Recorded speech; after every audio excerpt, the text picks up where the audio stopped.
Il se peut qu'il y ait des contrôles et les amendes peuvent monter jusqu'à 1 million de dirhams. C'est une loi qui est passée depuis le 1er février, mais le temps qu'elle rentre en vigueur et que les gens se mettent à jour, il laisse toujours un laps de temps. Mais en tout cas, c'est obligatoire. C'est une loi qui concerne les influenceurs, les créateurs de contenu ou les gens qui peuvent promouvoir un commerce rémunéré ou non rémunéré. Par exemple, quelqu'un comme moi qui n'est pas influenceur mais qui a un commerce et qui le promeut via les réseaux sociaux, je suis obligé d'avoir cette licence. En fait, c'est un permis publicitaire. En anglais, ça s'appelle Advertising Permit. C'est quelque chose qui ne vaut pas grand-chose et vous permet de vous enregistrer aussi aux Émirats pour être totalement en règle. Si vous filmez toute la journée, vous n'êtes pas éligible à cette loi. Par contre, que vous ayez 1 follower, 1000 followers ou 1 million de followers, même si ce n'est pas rémunéré, vous snappez le spa de votre copine, le restaurant de votre pote, quoi que ce soit, ou son snack, ou n'importe quel commerce, que ce soit rémunéré ou non, vous êtes éligible à cette loi. On parle là des Émirats, on ne parle pas d'autres pays. Les gens qui résident aux Émirats, qui promouvent des commerces ici ou même ailleurs par contre. Mais on parle de résidents, c'est important. Ça ne concerne pas que les influenceurs,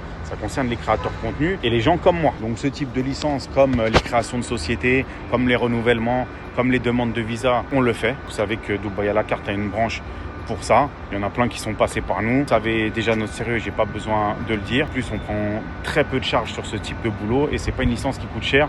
Mais en tout cas, faites-le pour éviter d'avoir des soucis. C'est obligatoire, il faudra mettre son numéro de licence.